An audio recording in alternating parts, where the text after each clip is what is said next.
后来又继续来看高雄市长陈其迈、台南市长黄伟哲相对呛，拢讲家己县市的肉燥饭较好食。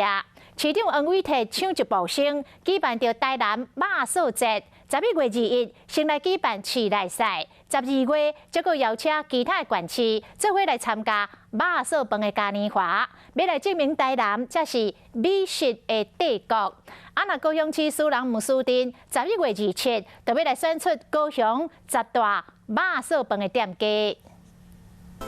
特地酱料咸中带甜，落啊入味的肉燥来搅饭，这一肉燥饭的名店提出镇店之宝的比拼，台南肉燥饭节正式起锅。其他县市出什么招，通通都逃不过台南的第1名。所以说，欢迎各县市的朋友一起来，不怕货比货，只怕不是货。伊要互高雄市长陈其迈试一笔完成的滋味，12月过来一场嘉年华会，讲邀各路英雄豪杰做交流。管理局嘛推出台南肉燥饭的地图，有701间的人气的商店，互游客去试看卖。